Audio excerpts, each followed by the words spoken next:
My name is Emmanuel Ndeyas, popularly known as Ken Dumbo. My name is Eunice Ndeyas. And this is how we met.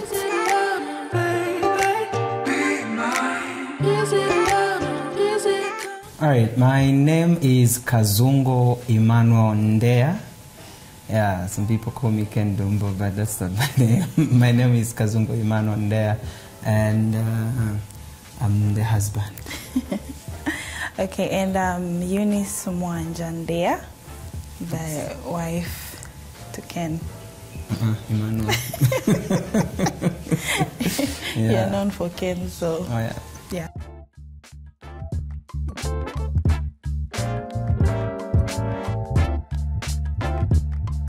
All right, so Ken Dumbo is my stage name. So I'm a social media influencer, comedian, director of programs, radio and TV personality. So Ken Dumbo, Ken in particular, is a name that harbors the three letters of my three letters of my three names, the first letters of my three names, which is Kazungo, Emmanuel, and Ndeyas. So when you get K-E-N, you come up with the name Ken. Dumbo, it's a story for another day. It's quite a long story, but it was a name that was given to me by some street kids. Yeah, there was something that was happening somewhere, and yeah, I was given the name Dumbo, not because I was very fat. No, I was very tiny, so it's an opposite way of calling me tiny. So they decided to call me Ken Dumbo. So I decided to put the two names together, and then we have Ken Dumbo, and it has become a household name now. Yeah.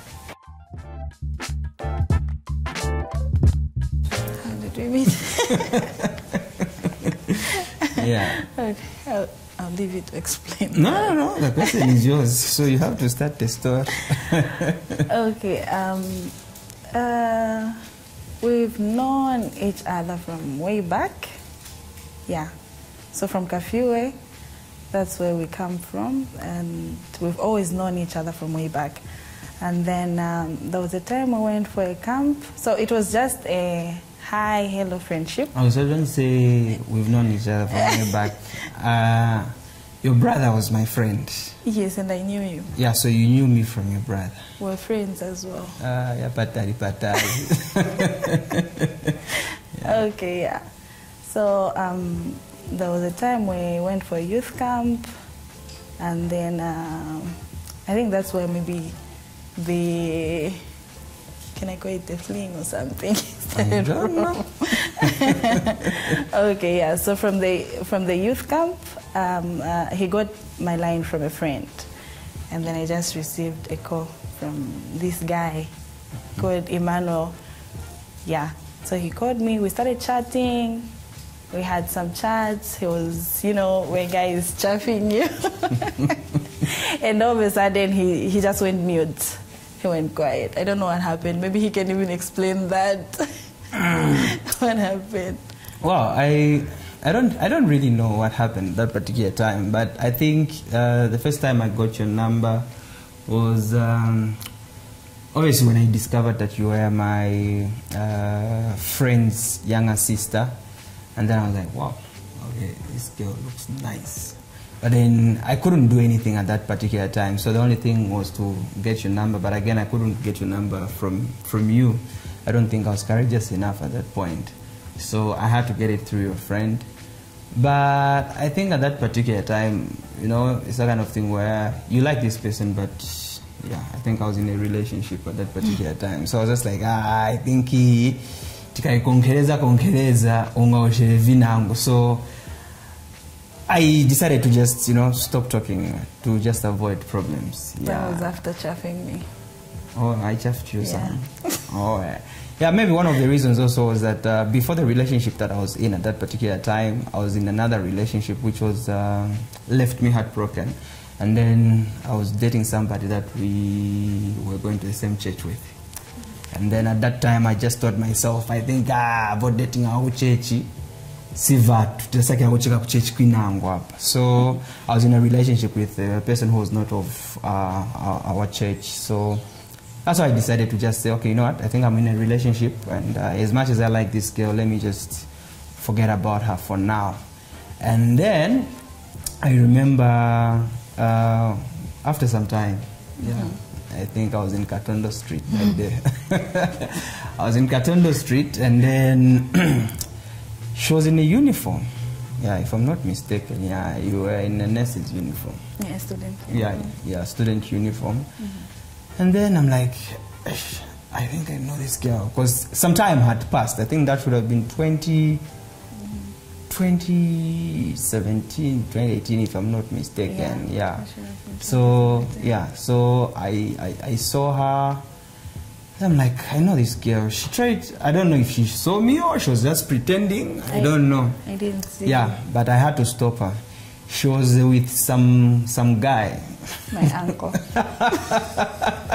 Up to now, she still says that was the uncle, but I failed to believe that story. Yeah, but we'll pretend it is true. So she was with the uncle, and then I had to stop her, and then I got the number again for the second time because I'd lost it. So I got the number for the second time. Then she went. Then I think after a few months again, I met her in Cairo Road. And we started talking after I got the number the first time. The second time, then again I went mute. Yeah. Yeah. Then we met. He was so good at that. Yeah. He was so good at going mute. Yeah. Then after a few months again, I met her in Cairo. Again, she was with some man. She still claims she doesn't know who that man was. She doesn't remember being with a man at that particular time. No, for that one I don't remember, like, for real. No, but I remember. Yeah. So she was with another man, and I was like, okay. I got the number again for the third time. Yeah. And then we started chatting. Again, whatever happened. I went mute. Yeah, until as usual. After some time, I think I saw her post pics of herself and her friend in a nurse student uniform, and I'm like, I commented. I think she looked beautiful in the uniform, so I liked how she looked, and I commented. Then the next thing, I was in her inbox again. I don't know why I kept on losing her number, but I kept on asking for it every time I had a conversation with her. So yeah, after that, we started talking now. But again, it was hard for both of us to get into something, because I think the last time I got her number and I was so serious in talking to her, she was also in a relationship. Yeah. So after some time, 2020. Yeah. That's when I think I had broken up with my girlfriend then. And then after some time, she also told me she had broken up. I was like, you know what? I don't care how long you've been single or when you broke up with your boyfriend. I did single. Yeah, so I just said, you know what? If we're going to heal, we're going to heal together. I have no time to start waiting and, let me heal. Chan, give me time. I think we've had conversations before, and a number of times when we are talking, we've gone mute on each other, but I feel like there's always a reason why we get to meet and share contacts again. So I think this time around I want this to be serious. And yeah, 2020, that's when we started dating, officially.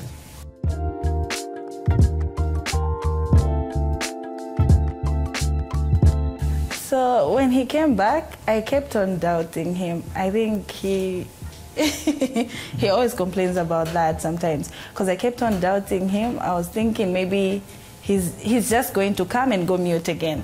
So yeah, so it took time for me to take him serious. When you're in a relationship and then it's not going well, then there's this guy that's always in your inbox chatting with you. Maybe Aku mvesako monga all is well.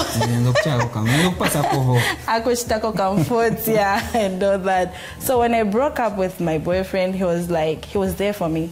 So that was the time I even took him serious. So you need to be careful, guys out there. If you're treating your woman badly, there's some guy out there that is comforting them. So be danger. I was that guy. Yeah. And I don't regret anyway.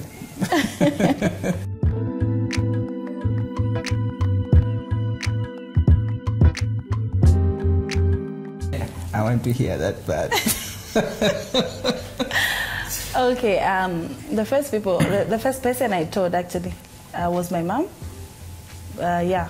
So my mom has always supported me. Like she just told me to say, if he's the one that you want, then go for him. So even my siblings, like my sisters, they were just okay with it. But you know, other relatives, they were like, a comedian. Yeah, they were surprised and shocked to say a comedian, but all in all, family was just okay with it. So if my mom and dad were okay with it, I was also okay with it as well.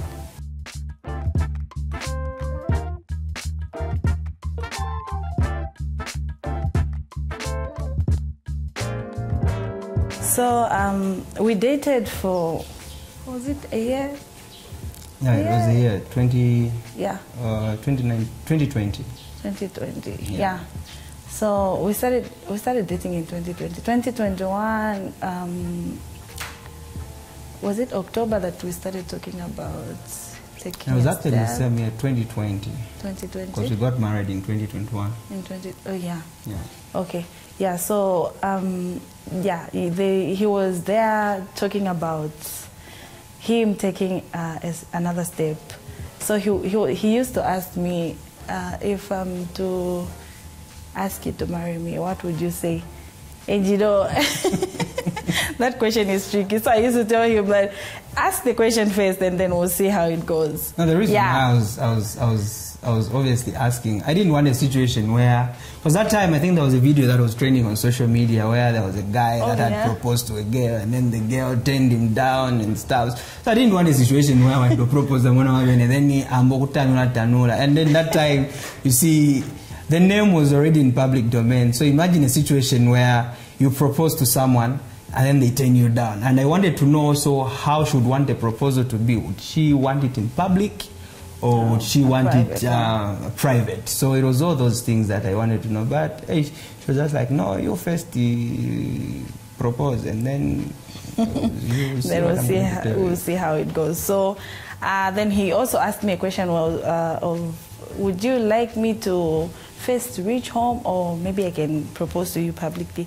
And I was like, I feel like it's best if you first reach home, because I've seen relationships whereby someone proposes and then they stay for a year without the guy reaching the parents' house, which doesn't seem right with me. So I would rather you first reach home, you talk to my parents, then maybe if we want to do a public proposal, we can still do that. Yeah, so in November, that was in November on the 12th, I remember. That was 2 days before my birthday. Yeah, he reached home and did the official, you know, how it is. Yeah, so from there, it was in April 2021, 25th. It was my sister's wedding and I was on the lineup. So maybe you can talk about that because you deceived me. Yeah, okay, so after we reached in 2020, that was just 2 days before her birthday, I then started making arrangements of officially engaging her and making the proposal. But it was just for formality anyway, because for me, the moment makolo watenga tumbare, whether wakana or sunakane, watenga kudara za salam. So I just wanted to make everything official to her, obviously. So what I did was I started talking to her sister, because her sister was having a wedding on the 25th of April. So I was like, okay, what would be the best way to propose? So I started having a discussion with the elder sister. And then I was like, okay, you know, I have a proposal that I should engage your sister on your wedding day. So she was like, okay, how do you plan to do it? I was like, okay, we can make arrangements whether maybe I can do it at the reception or I can do it at the church service. Then she was like, I think at that particular time, maybe things will not be okay because it will be more like the center of attraction. So maybe we do it whilst we at before the church service at the matron's house. I was like, okay, that sounds like a good idea. So that's how I arranged a team of friends. And I was like, guys, I want to make things official. So I organized everything. I got the ring without her knowing. By the way, I had to engage her younger sister for the ring size. She didn't even know anything. So I told the younger sister, okay, go and find out her ring size. So they got her, went with her per market. And she mentioned that that was actually even before you reached home, the time that you got my ring. So. Yes, because I remember doing the ring, I think that was in October 2020, before we even reached at your place. Yeah, so I had to ask your sister to get the ring size, and she sent me the ring size. She actually had to put the ring on the bus. Yeah, no, she had to send it through my friend. Yeah, I remember she sent it through my friend. And we went to do the rings, but I wasn't impressed with the way they came out, so I had to engage another jewelry company to just work on another one. And yeah, they did something. And then on her sister's wedding day, I went with a team of friends before the church service. We went. No, before you even mentioned that, because I called you at night. That was the night before my sister's wedding. I called him and I was trying to convince him to say, you should come for the church service. He was like, no, I feel too tired. I'll just come in the afternoon. I really tried to convince him, but he was like, he wasn't going to make it. The next day in the morning, I called him again, and then he sounded like he was sleeping whilst he was on his way coming to curfew. Yeah, so I didn't want to give her some hope that there was something happening, so I wanted to pretend as I could. So fast forward, we reached there with some friends of mine, and then I don't know what was happening, but we told the sister. I told the sister, okay, we are on our way. We've reached outside, and I think that's when and her sister was very good that she did not tell anyone. Even the matron herself didn't know until the time we arrived. Mm-hmm. That's when she told them, oh, so this is what is happening. The guy has come and he needs to officially engage her. And that's how we entered, yeah. And then she was in their bedroom dressing up. And then she found me kneeling down, and yeah, I made the proposal. I was so surprised. I was like, they kept on convincing me to say dress up. I was like, why am I dressing up when we still have enough time to prepare? They were like, no, dress up, not knowing that there's something coming. And then they made me go in the bedroom. They closed the door. So I was like, what's going on? So they're trying to mop. So that's how we stayed in the bedroom. Then after some time, I just heard someone calling me. When I opened the door, and then he was there by the corridor kneeling. Yeah, that's how he proposed, with a long speech, longest speech. You know, you're nervous, like people are capturing, and then he kept on giving a speech. Yeah, but it was so surprising and nice.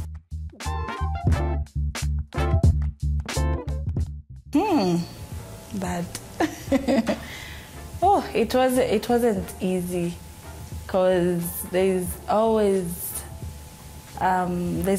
something that you're looking for, but when you try to look around, it's not there. You can't find it. So I remember I used to bother him a lot. Take me this side. I've seen some wedding dresses. I've seen this on Facebook. He goes with me, but anyway, at least I got to find the dress that I loved.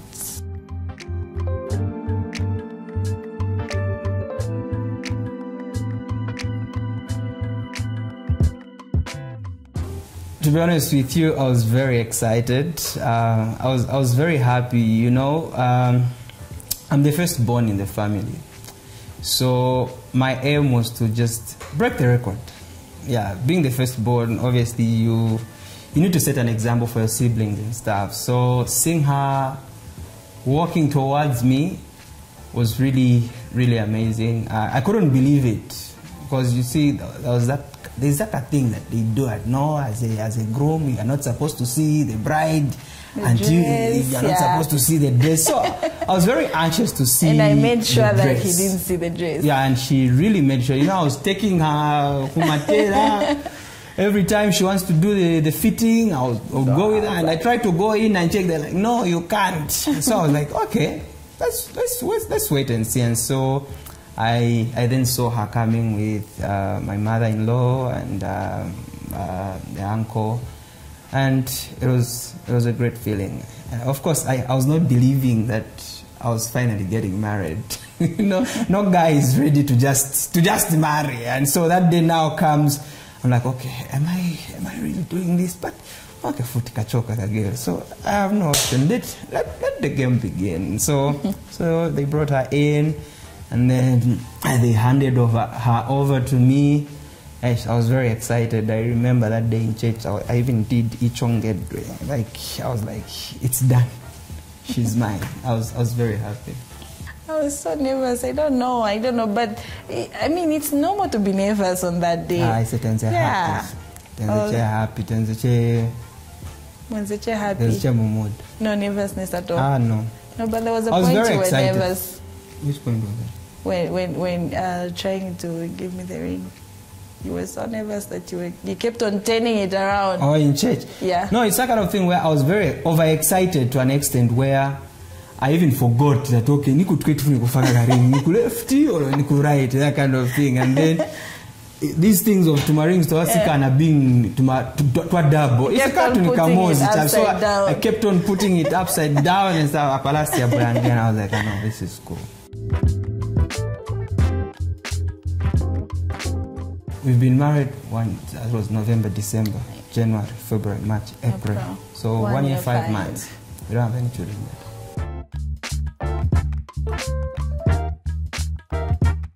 Wow.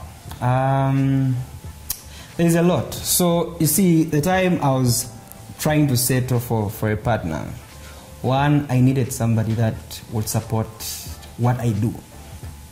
Okay, because as a comedian, as an influencer, like you said, not everyone is going to take you serious. I remember there are a lot of girls that, turned me down because they thought I was just joking. I thought I was just never serious. So I needed somebody that was going to support my hustle because I really believe in what I do so much. And for me, if somebody has my back with whatever I'm doing, then that's the best for me. So the first thing is I needed somebody to support what I was doing because one, it is what I only saw as the only thing that would take me where I want to be. So I saw that in her. And then the second thing is I just needed somebody that was going to respect me.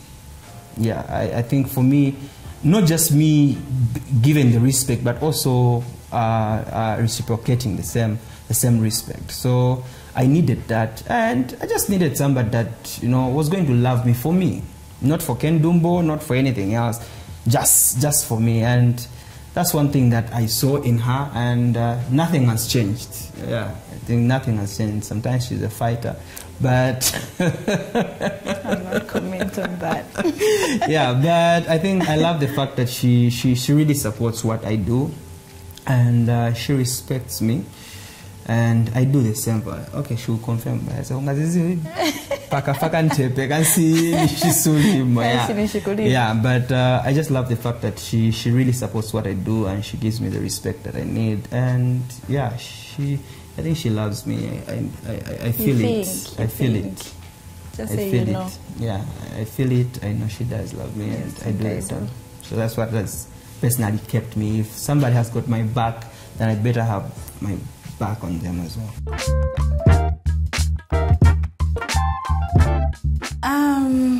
The way you see him in public is not the way he is at home. He's he's a serious person. He's not a joker. Of course, we joke, we laugh because we're a couple. I mean, we're friends. But he's not a comedian at home. He's a serious person. So, yeah. The first thing I told myself when I realized to say I was dating or going to marry a comedian, someone, a celebrity, so to say, is that I just taught myself to have trust in my man. That's the first thing I've taught myself to do. So trust and also accepting who he is and what he does has kept me in my place. Yeah, trust and acceptance. Well, it's not an easy thing. Most of the times, even when I'm with her, there are times when someone will just run into you. I remember the other day we were in this chain store, and then somebody just came and hugged me, and I was with her, and she was like, "I'm going to beat her." But yeah, like I said, yeah, she was just joking, I know. And like I said, I love the fact that she understands what I do. But also that does not make me, you know, taking advantage of her support for what I do to just do anything that I want. So, of course, I respect that I'm a married man. So, other than Ken Dumbo that people see on social media, I'm a husband to someone. So, I need to behave as one. But, of course, yeah, there is criticism that has come around. And sometimes what hurts me the most is that sometimes people will, just because I'm this public person, so they always want to drag her into what I do. But my wife is not a social media person. I had to convince her even to just come for this. So sometimes I feel bad that for some of the things that I do, from time to time you see a comment, someone trying to bring my wife, even when she's not part of what I have done, and also so on and so forth. So sometimes I just try the best I can to just, you know, put my marriage life where it's supposed to be. And if I have to get the criticism, let me get the criticism as Ken Dumbo, not as Mr. and Mrs. Because she's never live doing videos and talking about whatever is trending or whatever people are talking about. So if I have said something, if I've done something, let me be the one to get the criticism. My wife should never be part of it, especially that she's never part of whatever things that I do.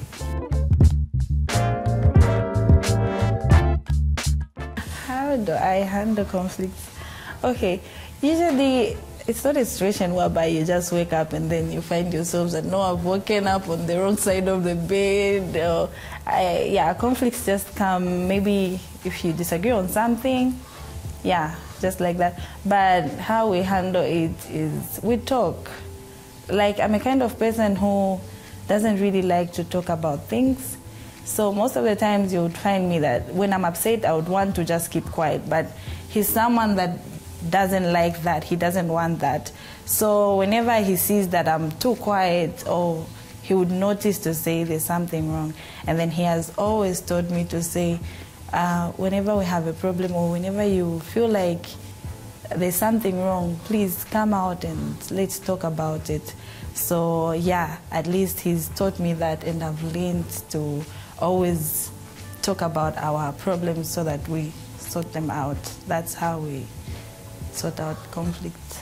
Basically, I believe in talking. I'm one person that does not believe in keeping things to myself. That's why sometimes people say maybe I'm controversial, even in just my works. I believe that when something is affecting me, I would rather speak it out.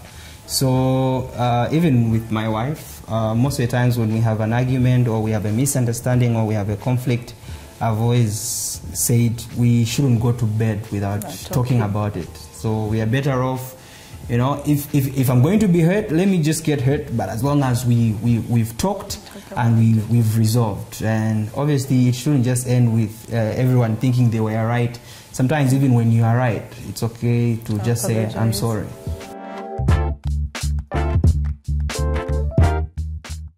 Okay. A lot. I appreciate a lot about my husband. He's just so kind. Like, he accommodates everyone. He's kind to everyone, to my family, to me. He's so loving. That's what I love about him. And we have so many things in common. There are things that I love that he also loves, and I love that about him. He's just accepted me for who I am. I know I've got my flaws. I might not be perfect, but yeah, he's just so loving. That's the most thing I love about him. Well, you see, when I was young, I think I convinced myself, I told myself I was going to marry a nurse. And God gave me a nurse. Yeah, so I love that thing about her. But not only that, I think she's very kind-hearted. Yeah, and she's very loving. I love that about her. She's very accommodative. The moment I introduced her to my parents, I think I had no objection after they saw her. So I love the fact that she's very supportive, like I said at first, very accommodative, and she's very respectful, and she's very supportive. I think I'll keep on saying supportive because that's what a man needs at the end of the day. Because I love it when you tell me how much you love me. Yeah, and when you appreciate whatever little things I do for you. Yeah, you know, when I prepare a meal for him, he always appreciates it, no matter what. Even when I feel like, oh, this meal is not nice, but he'll still say, thank you for the meal. Yeah, I love that. Oh, most of the times, I think the nature of my job, most of my weekends, I do events. So every time she dresses me up, she's like, wow, you look handsome. You look smart, you look this and that. And that is also confirmed when sometimes I share my pics on social media and people are giving her all the credit. I'm just like, okay, yeah, she deserves it. Yeah, I love that about her. And then I just love it when I just do certain things and she just appreciates. Yeah, I think appreciation is the best motivation one is ever going to get. So when you do something and somebody appreciates, I love that about her. She really does appreciate when I do something. Yeah.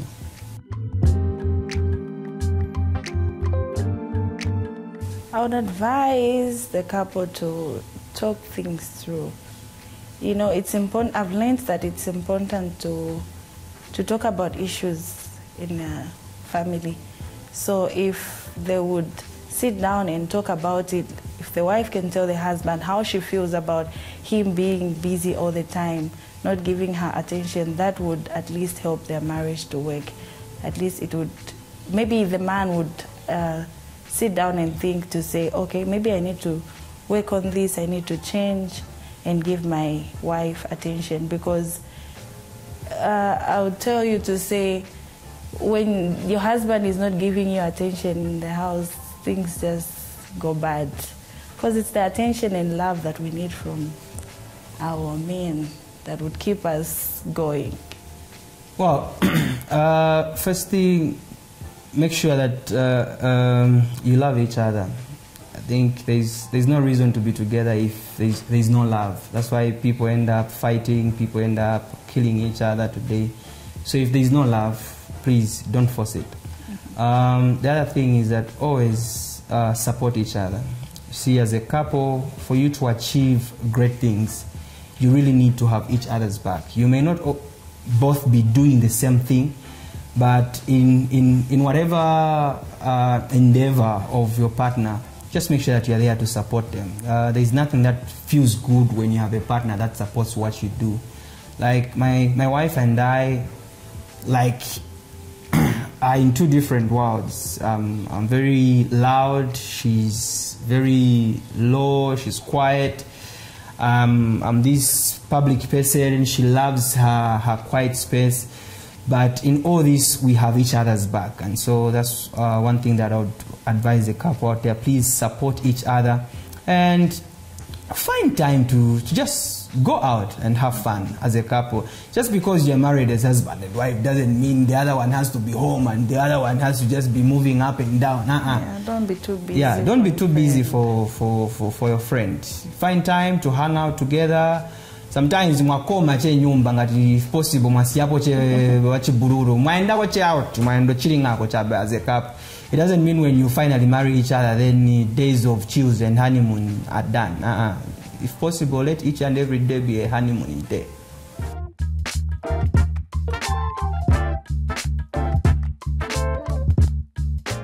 Yeah, well, for me, you know, I've just learned to follow my first thing. I'll talk about myself. I've learned to follow what my heart wants. But of course, before I can do what I want, I've learned to have a conversation with her. Sometimes it's not like everything that I think of or feel at that particular time is right. So I need to also find out from my partner. So the biggest lesson I've learned from the two of us is that, you know, when you talk things out, you work things out. And yeah, I think that's the biggest lesson. And yeah, anything is possible if as a couple you talk things out and work on your relationship. I think that's the biggest lesson there. I think I would say basically almost the same thing that he has said, which is talking things through whenever you have a conflict or any disagreement, you talk things through. That's one lesson I've learned. And also to always lend a listening ear to your partner. Always be there for your partner. Yeah.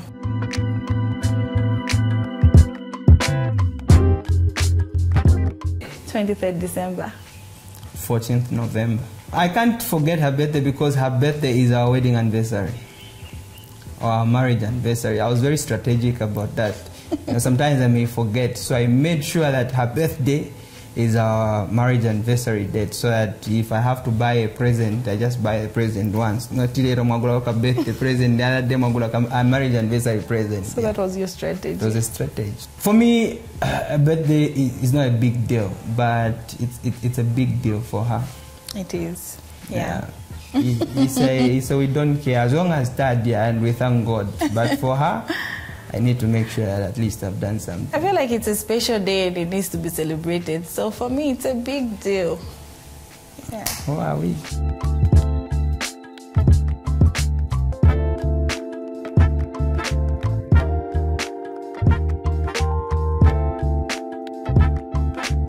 All right, so my name is Emmanuel Ndeyas, popularly known as Ken Dumbo. My name is Eunice Ndeyas. And this is how we met.